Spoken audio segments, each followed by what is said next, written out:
Assalamualaikum warahmatullahi wabarakatuh. Kembali lagi di channel Berita Mistis. Untuk kisah kali ini ada sebuah cerita yang diambil dari Facebook dari tulisannya Adi Rianto.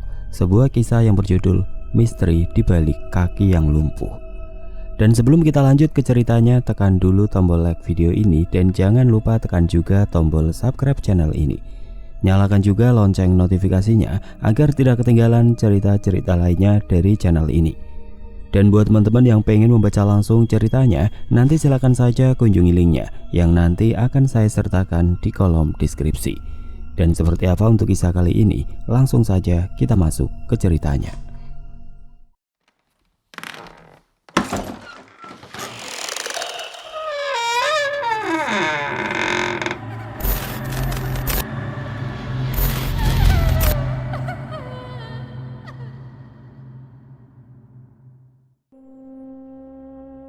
Beberapa minggu sejak kembalinya Pak Bagas, Pak Mul, dan Bu Nani ke Jakarta, kini aku dapat kabar dari salah satu tetanggaku yang bekerja di Taiwan. Dia adalah salah satu ABK kapal Taiwan yang biasa silaturahmi ke rumahku jika sedang di rumah. Namanya Rana, dia masih muda, seumuran dengan putra sulungku. Dia sering musyawarah denganku, sekedar untuk minta saran atau menyelesaikan segala persoalan hidup yang dia hadapi. Dia sangat percaya kepadaku. Bahkan setiap kali pulang dari luar negeri maupun saat akan berangkat, dia pasti datang ke rumahku. Dia sudah menganggapku seperti bapaknya sendiri. Dan jika kapalnya sedang sandar di darat, dia juga sering telepon untuk sekedar memberikan kabar kepadaku. Karena kapalnya sering berlabuh dan bersandar di Mauritius, Afrika. Dan saat kapalnya bersandar itulah, kali ini dia membicarakan tentang salah satu teman ABK-nya yang saat itu sedang sakit.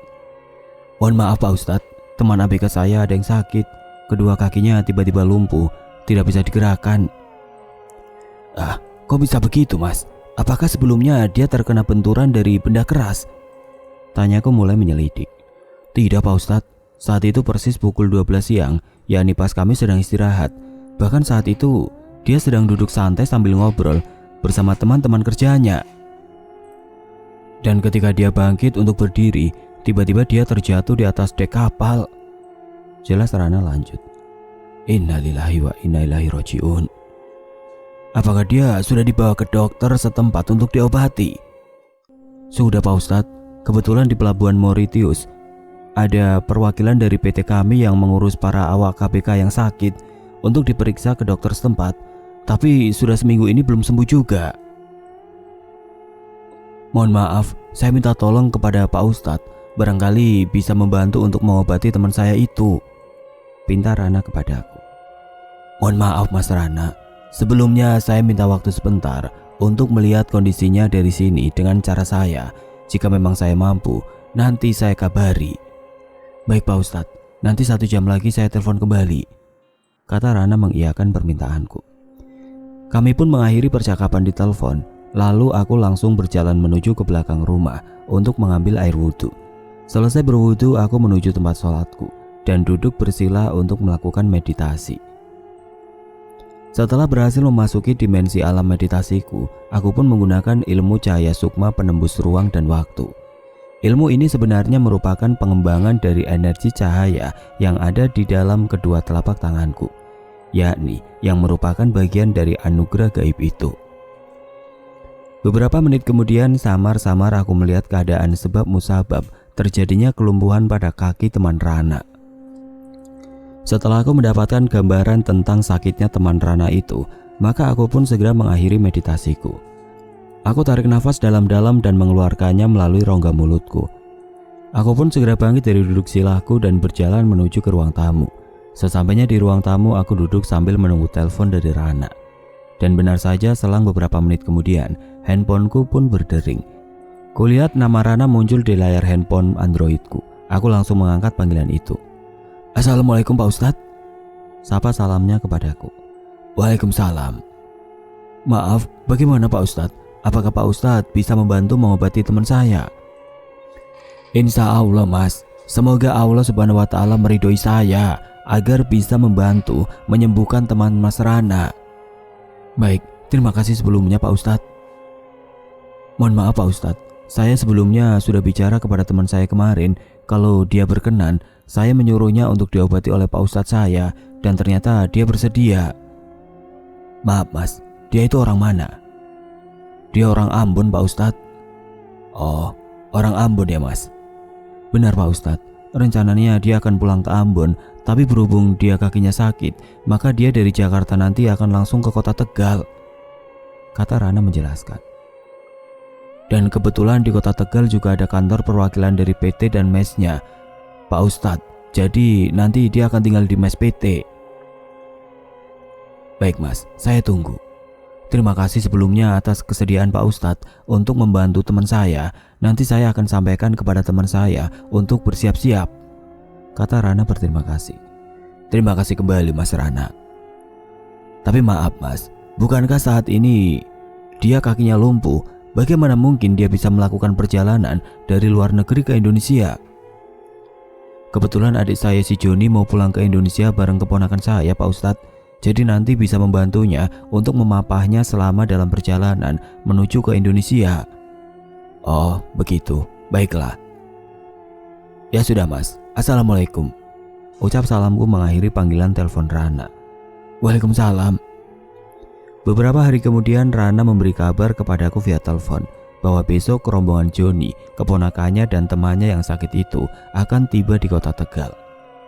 Aku pun segera mempersiapkan tempat untuk mengobati teman Rana itu. Kebetulan di rumah kontrakanku ini ada beberapa kamar yang kosong, jadi aku tidak merasa bingung untuk menyediakan tempat pengobatan bagi teman Rana itu. Dan setelah ruangan itu aku rapikan, aku pun bersiap-siap untuk menyambut kedatangan mereka. Keesokan harinya pada pukul 8 pagi, rombongan mereka pun tiba di rumahku. Kulihat Joni dan keponakannya itu memapa seorang pria berkulit hitam dengan wajah khas Ambon Manise. Aku pun langsung menyambut mereka dengan mempersilahkan untuk masuk ke dalam ruang tamu. Kulihat pria Ambon itu benar-benar lumpuh kakinya, bahkan berjalan pun dia harus dipapa oleh 2 orang. Assalamualaikum, ucap salam Joni dan keponakannya hampir bersamaan ketika hendak memasuki pintu rumahku. Waalaikumsalam. Silakan duduk, kataku mempersilahkan duduk kepada mereka bertiga. Mereka pun memapah teman yang sakit itu untuk duduk di kursi dengan pelan. Kami pun berbincang seperlunya. Setelah kami sudah mulai akrab dalam sebuah jamuan kecil ala kadarnya, aku pun bertanya kepada orang Ambon Manise itu. Maaf mas, namanya siapa? Nama saya Rustam Pak Ustadz. Kalau boleh tahu, bagaimana asal muasalnya sehingga Mas Rustam mengalami kelumpuhan pada kedua kakinya? Mohon maaf Pak Ustadz, persisnya saya juga tidak tahu karena kejadiannya sangat tiba-tiba. Dan saat itu saya sendiri seusai makan siang dan istirahat sambil duduk di dek kapal bareng teman-teman juga. Saat itu saya mau berdiri dari duduk saya, namun tiba-tiba saya jatuh. Maka setelah jatuh itulah saya tidak bisa bangun sendiri, apalagi untuk berjalan. Oh begitu ya, kataku sambil mengangguk-anggukkan kepalaku. Melihat kondisi kaki Rustam, aku pun merasa heran. Karena jika aku perhatikan tidak ada tanda-tanda luka lebam atau apapun. Maka aku bertanya lagi kepadanya. Apakah kedua kaki Mas Rustam terasa lemas, pegel atau bagaimana mas? Terasa tidak bertenaga Pak Ustadz, khususnya kaki yang kiri. Tapi kalau kaki yang kanan masih bisa saya rasakan, meskipun tidak bisa untuk menahan dan menopang tubuh saya. Saya minta tolong kepada Pak Ustadz untuk dapat mengobati kaki saya Pak Ustadz. Insya Allah mas, jika Allah Subhanahu wa Ta'ala meridhoinya, maka Mas Rustam pun masih bisa sembuh. Makanya Mas Rustam terus berdoa kepada Allah Subhanahu wa Ta'ala, memohon agar dia memberikan kesembuhan pada kedua kaki Mas Rustam, kataku sambil menasihatinya. Tapi mohon maaf, sebelum saya nanti mulai mengobati kedua kaki Mas Rustam, ada yang ingin saya sampaikan. Iya silahkan Pak Ustadz. Mohon maaf sebelumnya, menurut saya kelumpuhan kaki Mas Rustam ini ada kaitannya dengan orang tua, khususnya dari ayah Mas Rustam, kataku mulai membuka misteri di balik lumpuhnya kaki Rustam. Kulihat Rustam mulai fokus dengan penjelasanku. Dia tampak sedikit gelisah dan dahinya pun mulai berkeringat. Sepertinya ada masalah yang disembunyikan. Untuk itulah saya mohon kepada Mas Rustam, sebelum saya mulai mengobati kaki Mas Rustam, tolong ceritakan kepada saya tentang masalah yang sesungguhnya terjadi saat ini antara Mas Rustam dengan ayahnya. Karena dari penglihatan saya, sebelumnya Mas Rustam ini punya salah dengan ayahnya, yakni sebelum berangkat bekerja ke luar negeri. Benar Pak Ustadz, kata Rustam sambil menundukkan wajahnya. Silakan, ceritakan yang sebenarnya kepada saya, karena kesembuhan kaki Mas Rustam sangat tergantung dari sejauh mana kejujuran cerita Mas Rustam kepada saya. Baiklah Pak Ustadz. Kedua orang tua saya sudah bercerai Pak Ustadz beberapa tahun yang lalu, dan ayah saya pun telah menikah lagi. Dan sejak itulah saya sering berselisih paham dengan ayahku, kata Rustam mulai bercerita. Ibu saya orang asli Ambon dan ayah saya orang Bau-Bau, Sulawesi Pak. Dan sejak bercerai itulah ayah saya kembali ke Sulawesi dan menikah dengan orang Bau-Bau, jelas Rustam. Dan saya pun diminta oleh ayah saya untuk ikut beliau dengan alasan agar saya bisa menyelesaikan sekolahnya jika tinggal bersama beliau. Hingga saya dewasa dan menikah pun di rumah beliau di Bau-Bau, Sulawesi. Namun pernikahan kami gagal di tengah jalan Pak Ustadz.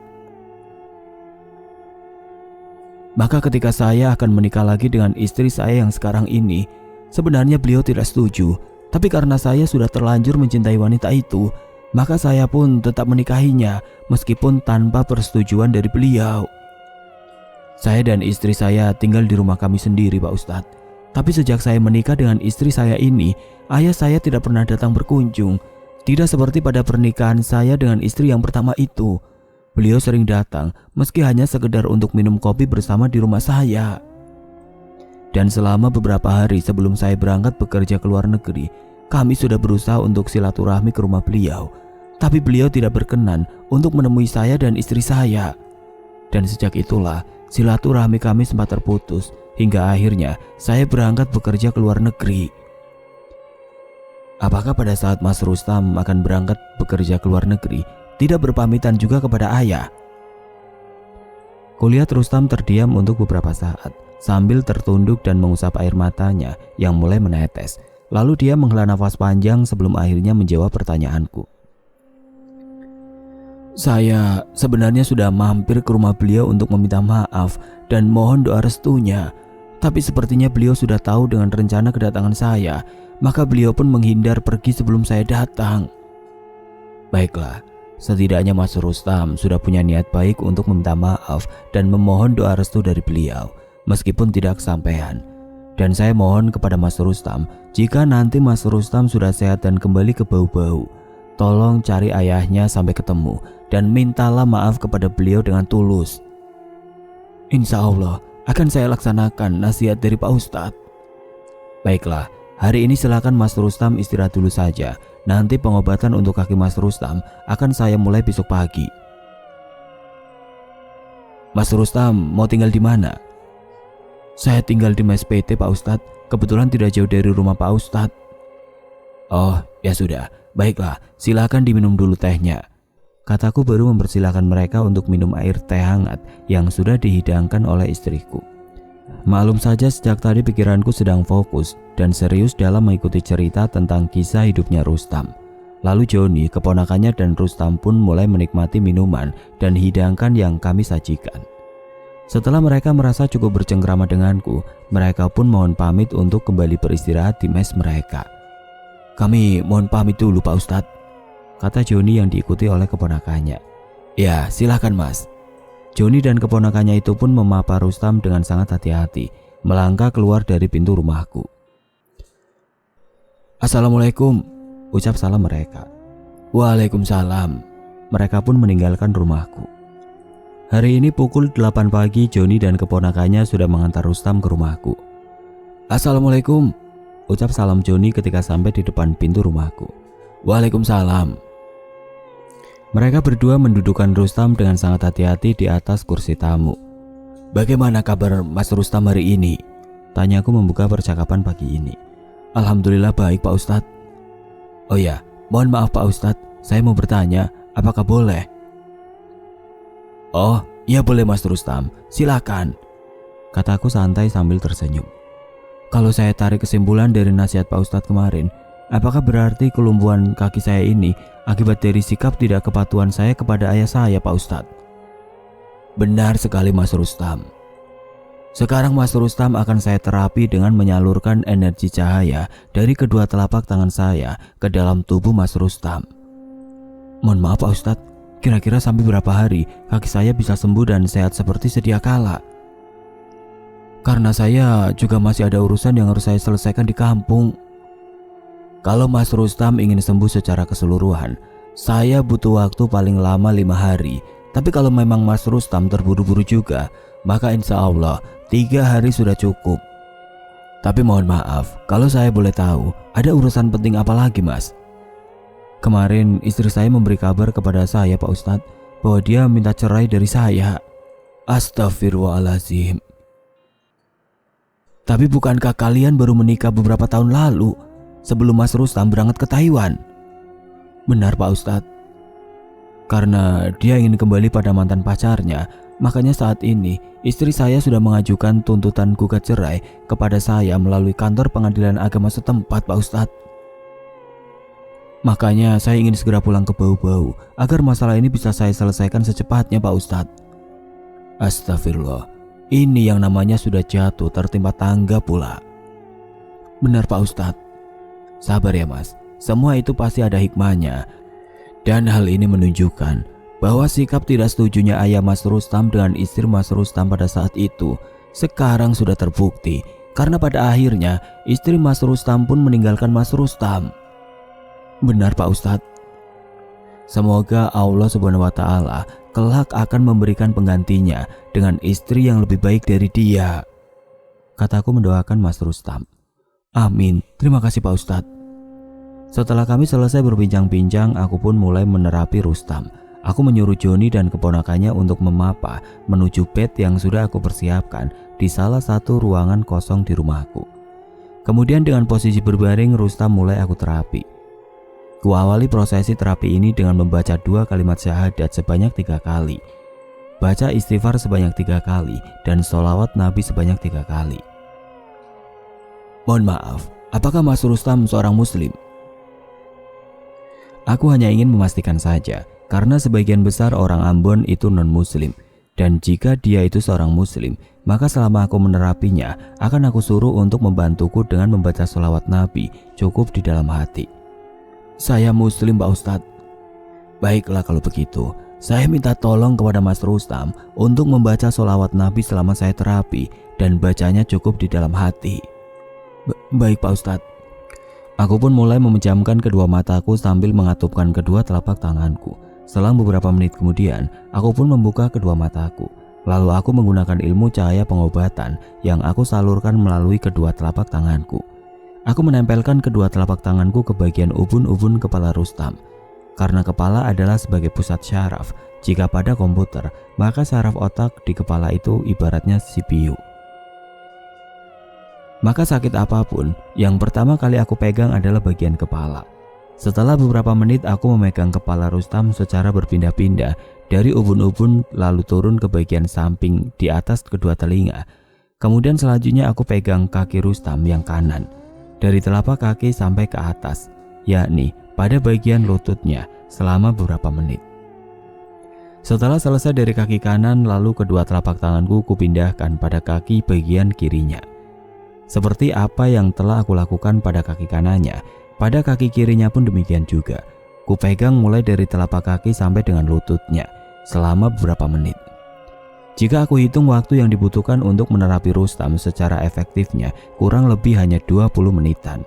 Dan setelah itu, aku pun langsung mengakhirinya dengan mengatupkan kembali kedua telapak tanganku, lalu memutarnya ke atas dan ke bawah. Hal ini dimaksudkan untuk memutus energi yang mungkin terbawa dari pasien yang menempel pada kedua telapak tanganku. Sudah cukup Mas Rustam, bacaan sholawatnya. Terima kasih atas kerjasamanya, kataku kepada Rustam. Iya Pak Ustadz, terima kasih kembali. Untuk terapi hari ini cukup sekian, dan nanti sepulang dari sini, sesampainya di mes, sebaiknya Mas Rustam istirahat saja sambil berbaring tiduran, agar energi cahaya yang sudah saya salurkan ke dalam tubuh Mas Rustam bisa bekerja secara optimal dan efektif, jelasku kepada Rustam. Baik Pak Ustadz. Tolong Mas Joni, bantu Mas Rustam untuk bangun dari bed ini. Joni pun langsung bangkit dari tempat duduknya dan diikuti oleh keponakannya itu. Mereka berjalan menghampiri Rustam. Lalu dengan sangat hati-hati mereka mengangkat punggung Rustam dan memapahnya untuk berjalan kembali menuju tempat duduk semula. Kami langsung mohon pamit saja Pak Ustadz agar Rustam bisa segera istirahat, kata Joni berpamitan kepadaku. Baiklah, silakan Mas dan hati-hati. Assalamualaikum, ucap salam Rustam hampir berbarengan dengan Joni. Waalaikumsalam. Kulihat mereka menggunakan sepeda motor, Joni yang mengemudikan, lalu Rustam duduk di tengah-tengah dan diapit oleh keponakan Joni. Sepeda motor mereka pun langsung berjalan dengan pelan.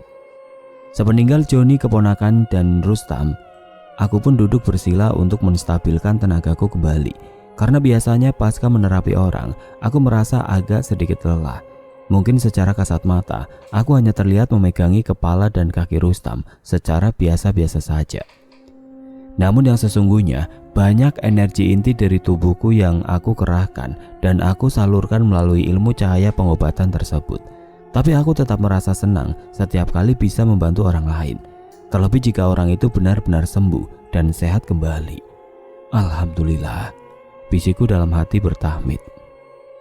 Keesokan harinya Rustam datang ke rumahku pada pukul 8 pagi seperti hari sebelumnya. Dan kulihat ada yang berbeda pada penampakan Rustam pagi ini. Rustam kali ini datang hanya dipapa oleh Joni seorang. Dan kulihat Rustam sudah mulai bisa berjalan meskipun dengan langkah yang masih tertati-tati dan berpegangan pada bahu Joni. Setidaknya pemandangan ini membuat hatiku gembira. Artinya sudah ada sedikit perkembangan yang lebih baik pada kondisi kedua kaki Rustam. Aku pun menyambut mereka dan langsung mengawalnya untuk memasuki ruangan kosong yang sudah aku siapkan untuk Rustam. Kali ini Rustam bisa duduk dan berbaring di atas bed. Cukup dengan bantuan satu orang. Joni, bagaimana kabar Mas Rustam hari ini? Tanyaku membuka percakapan pagi itu. Alhamdulillah, sudah agak baikan Pak Ustadz, jawab Rustam dengan wajah gembira. Makanya pagi ini hanya Joni yang mengantar saya kemari Pak Ustadz, karena kaki kiri saya sudah agak ringan, tidak terasa berat lagi. Syukur Alhamdulillah, kataku bersyukur sambil tersenyum gembira. Mari kita mulai saja Mas Rustam. Silakan Mas Rustam rileks saja dan tolong baca sholawat Nabi selama saya terapi ya. Siap Pak Ustadz, dengan senang hati saya akan baca sholawat Nabi, jawab Rustam dengan penuh semangat. Aku pun mulai melakukan ritual sebelum menerapi Rustam, sebagaimana ritual yang aku lakukan pada hari sebelumnya, yakni mengawalinya dengan membaca 2 kalimat syahadat sebanyak 3 kali, baca istighfar 3 kali, dan baca sholawat Nabi sebanyak 3 kali. Lalu aku mulai mengatupkan kedua telapak tanganku dan memejamkan kedua mataku. Dan setelah beberapa menit kemudian, aku membuka kedua mataku, lalu menempelkan kedua telapak tanganku pada bagian ubun-ubun kepala Rustam. Secara perlahan, aku mulai menyalurkan energi cahaya melalui kedua telapak tanganku. Sebagaimana yang telah aku lakukan pada hari sebelumnya, kali ini pun aku menerapi Rustam hingga pada bagian kedua kakinya. Kurang lebih aku melakukannya selama 20 menitan. Setelah selesai, Joni membantu Rustam untuk bangun dari bednya, lalu menuntunnya berjalan dan kembali duduk di kursi ruang tamu. Kami pun mulai berbincang-bincang sambil sesekali bercanda agar tidak tegang. Mereka aku persilakan untuk menikmati hidangan ala kadarnya yang sudah istriku sajikan untuk mereka. Setelah cukup lama kami saling bercengkrama, Joni bersama Rustam pun mohon diri untuk kembali pulang ke mes. Kami mohon pamit dulu Pak Ustadz, kata Rustam berpamitan kepadaku. Baiklah, tolong Mas Rustam nanti sepulang dari sini langsung istirahat saja ya, pesanku kepada Rustam. Siap Pak Ustadz. Assalamualaikum, ucap salam Joni kepadaku yang diikuti Rustam juga. Waalaikumsalam. Mereka pun keluar dari ruang tamu rumahku dan berjalan menuju tempat sepeda motor milik Joni yang terparkir di halaman rumahku, dan mereka pun langsung berangkat menuju mes Rustam.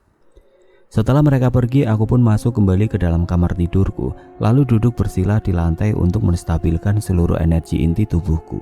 Beberapa menit kemudian tenagaku pun sudah kembali pulih seperti semula. Hari ini adalah hari ketiga bagiku untuk membantu mengobati kaki Rustam yang mengalami lumpuh, dan pagi ini kulihat Rustam datang bersama Joni tanpa dipapa maupun dituntun lagi. Rustam dengan gagahnya melangkahkan kedua kakinya tanpa rasa takut jatuh sedikit pun. Aku pun melihatnya dan menyambutnya dengan penuh rasa haru dan gembira. Setelah mereka berucap salam, aku langsung mempersilahkan kepada Rustam untuk berbaring di atas bed di ruang kosong seperti kemarin. "Bagaimana kabar Mas Rustam hari ini?" "Alhamdulillah, sudah sehat Pak Ustadz." "Syukur alhamdulillah. Tapi kaki kiri saya masih lemah Pak Ustadz, meskipun sudah bisa untuk berjalan." "Iya Mas, semuanya melalui proses dan bertahap. Saya ini kan bukan Pak Tarno Mas, yang cukup dengan mengatakan prok prok prok ada kadabra, jadi apa ya, dan langsung sembuh penyakitnya," kataku bercanda sambil menirukan mantra pesulap Pak Tarno dari kota Tegal. "Pak Ustadz bisa juga bercanda," kata Rustam sambil tersenyum gembira. Dan rasa gembira ini juga punya pengaruh yang sangat kuat dalam proses penyembuhan seseorang dari sakitnya. "Baiklah Mas Rustam, mari kita mulai saja. Dan tolong Mas Rustam tetap baca sholawat Nabi selama saya terapi, seperti pada hari sebelumnya." "Siap Pak Ustadz." Aku pun mulai melakukan terapi kepada Rustam, sebagaimana yang telah aku lakukan pada hari-hari sebelumnya. Dari ritual pertama sampai dengan penyaluran energi cahaya ke dalam tubuh Rustam, khususnya pada bagian kepala dan kedua kaki Rustam. Aku pun menyelesaikan tugasku dengan baik, dan setelah selesai mereka langsung berpamitan kepadaku untuk kembali pulang ke mes Rustam. Keesokan harinya Rustam ditemani Joni datang kembali ke rumahku, tapi kali ini tidak untuk aku terapi, melainkan untuk berpamitan kepadaku untuk kembali pulang ke Bau-Bau, Sulawesi. Kulihat langkah kakinya sudah sekokoh dulu sebelum dia terserang sakit lumpuh. Aku bersyukur kepada Allah Subhanahu wa Ta'ala karena atas ridho dan pertolongannya aku berhasil membantu mengobati kaki yang lumpuh. Sambil berpelukan kami pun saling meminta maaf, dan Rustam pun mengucapkan terima kasihnya kepadaku. "Apakah Mas Rustam akan langsung kembali pulang menuju ke Bau-Bau?" "Iya Pak Ustadz, tapi dari Jakarta saya menggunakan pesawat dengan tujuan ke Ambon, karena saya ingin mampir ke rumah ibu saya dulu. Kasihan beliau, sempat sedih mendengar berita saya mengalami sakit lumpuh pada kaki saya Pak Ustadz," jawab Rustam menjelaskan kepadaku. "Sampaikan salam saya kepada ibu Mas Rustam, semoga beliau sehat selalu," kataku sambil mendoakan ibunya. "Satu lagi pesan saya untuk Mas Rustam, tolong sesampainya nanti di Bau-Bau, segera temui ayahmu dan mintalah maaf kepada beliau agar Mas Rustam mendapat ridho dari Allah Subhanahu wa Ta'ala. Karena ridho Allah sangat tergantung pada ridho kedua orang tua." "Baik Pak Ustadz, siap, saya laksanakan," kata Rustam sambil berkaca-kaca kedua bola matanya. Akhirnya setelah selesai berpamitan, Rustam pun meninggalkan rumahku dan diantar oleh Joni dengan sepeda motornya langsung menuju ke stasiun kereta api untuk berangkat ke Jakarta. Singkat cerita, sesampainya di Ambon, Rustam memberi kabar kepadaku via WA bahwa dia sudah tiba di Bandara Patimura, Ambon dengan selamat.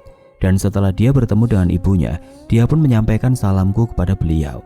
Ibunya merasa sangat bahagia bisa berjumpa dengan putranya dalam keadaan sudah sehat kedua kakinya. 2 hari kemudian dia pun telah sampai di Bau-Bau, Sulawesi. Rustam bercerita kepadaku via WA bahwa dia juga sudah berjumpa dengan ayahnya dan sudah meminta maaf. Bahkan ayahnya memeluk tubuh Rustam sambil meneteskan air matanya. Rustam pun merasa bahagia bisa kembali akur dengan ayahnya. Di sisi lain, sesampainya Rustam di rumahnya, dia mendapati sepucuk surat cerai dari istrinya yang sudah disetujui dan ditandatangani oleh hakim pengadilan agama setempat. Dia merasa sangat sedih, tapi rasa bahagia atas kedua kakinya yang sudah sehat itu serta ayahnya yang telah memaafkannya dan menerimanya kembali mampu menghapus kesedihannya ditinggal cerai istrinya. Semoga Mas Rustam akan menemukan pendamping yang lebih baik daripada mantan istrinya itu, bisiku berdoa di dalam hati.